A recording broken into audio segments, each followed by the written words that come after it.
పశ్చిమ బెంగాల్ కాంచనగంగా ఎక్స్‌ప్రెస్ రైలును గూడ్స్ రైలు ఢీకొట్టిన ఘటనలో మృతుల సంఖ్య 10కి పెరిగింది.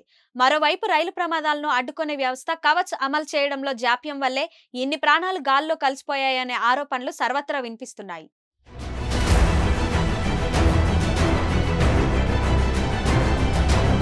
అయితే రైలు ప్రమాదాలను నివారించేందుకు రైల్వే శాఖ 2022లో కవచ్ అనే వ్యవస్థను అందుబాటులోకి తీసుకువచ్చింది. కవచ్ అనేది ఒక ఆటోమేటిక్ బ్రేకింగ్ వ్యవస్థ. ఎదురుగా గాని వెనక వైపు నుంచి గాని ఒకే ట్రాక్ పై 2 రైళ్లపై వేగంగా ప్రయాణిస్తున్నప్పుడు అవి ఢీకొనే ప్రమాదం ఉంటే కొన్ని కిలోమీటర్ల దూరం నుంచి ఈ వ్యవస్థ పనిచేస్తుంది. ఈ వ్యవస్థతో రైళ్లకు ఆటోమేటిక్ గా బ్రేకులు పడతాయి. పట్టాలు సరిగ్గా లేనప్పుడు, ఇతర సాంకేతిక సమస్యలు తలెత్తినప్పుడు, ఎదురెదురుగా వచ్చినప్పుడు ఈ కవచ్ వ్యవస్థ గుర్తించి రైలును ఆపుతుంది. వంతెనలు, మలుపులు ఉన్న చోట పరిమితికి మించిన వేగంతో రైలు నడుపుతుంటే కవచ్లోని రక్షణ వ్యవస్థ హెచ్చరిస్తుంది.